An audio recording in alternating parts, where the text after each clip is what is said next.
A 16-year-old student, JCPS, is solving a problem that affects 360 million people. The DuPont Manual student created a hearing aid, but what's special about this one is its cost. Just $60. And not only does the device amplify volume, it tests hearing as well. Wave 3 News reporter Casey Cunningham joining us now to tell us about this student. So how did he do this? Shannon, I'm going to let him tell you about the technical part of things, but it really came down to a lot of hard work plus inspiration from someone close to him. For 2 years, Mukund Venkatakrishnan spent hours fiddling with frequencies and tinkering with tones.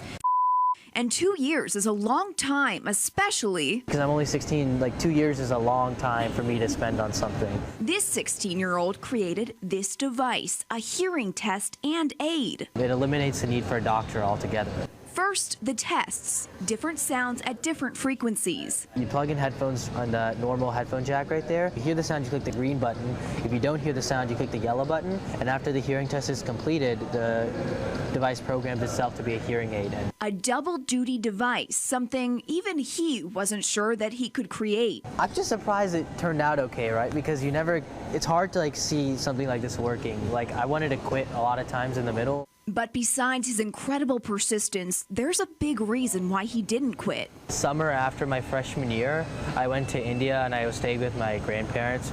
And my grandfather has had hearing loss for a little while. And it became Mukund's job to help get him to a doctor for a hearing aid.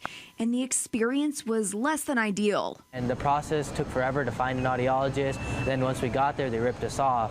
And so I kind of looked into the problem more, and that's kind of where I got into the idea. So when he got home from India, he went to work. I started online. I looked up how to program online, and I taught myself how to program. And how to build the device at a price that more people can afford. Yeah, $60 is what it is right now. And it's crazy that they cost $1,500 each when you can do it for $60. 2 years working on the project, and he still plans on making improvements. But then when you finally actually get that solution, it's like the best feeling in the world to finally break through and get that moment of aha, like eureka. I love that feeling, and that's kind of what kept me going. That and my grandfather, keeping him in my head. There are other people like him who wouldn't be able to afford this device. That's why I'm working on this project. And this summer, Mukund will actually head to India and deliver this device to his grandfather, which is just going to be amazing. It is. My son wears hearing aids, so I know firsthand how expensive they are. So what is the plan now? What does he hope to do with this? The next step, actually, some foundations have reached out to him and are hoping to help him distribute this to people and places that are really in need who can't afford a hearing aid that's that expensive. Let's hope that it happens. Yeah, it's great. Yeah.